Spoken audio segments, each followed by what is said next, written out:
This is Efe Paul Azino. The title of this poem is called This Is Not a Political Poem. So this is not a political poem. It's a poem about life, about brothers, about sisters, about peace, about strife.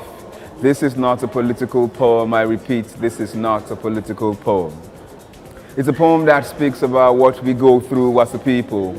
It's a poem that seeks to express the fact that all men were created equal. But some men have become more equal than others, so they loot and plunder, dip their bowls into our collective pots, fill their bellies and shit on the rest of us. But this is not a political poem. It's a poem about life, about brothers, about sisters, about peace, about strife. It's a poem about outrageous, fictitious budgets and the legislators who approve them. It's a poem about power, the interest of the people, and the politicians who confuse them. It's a poem I wrote in the grips of emotion, tears mingling with ink. A poem I hoped would inspire my listeners to think.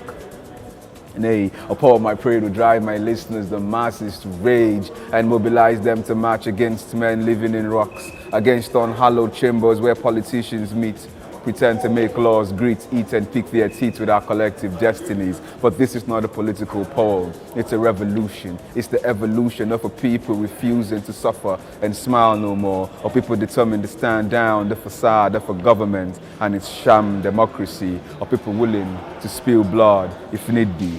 But this is not a political poem. It's a poem about life, about brothers, about sisters, about peace, about strife.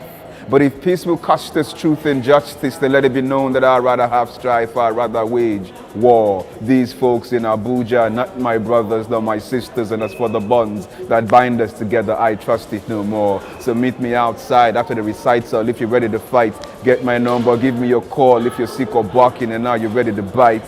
But if they come looking for me, asking about what I said here, sniffing around for treasonable felony, tell them I raved and I ranted, I sang and I chanted, but I did not recite a political poem because this is not a political poem. It's a poem about life, about brothers, about sisters, about peace, about strife.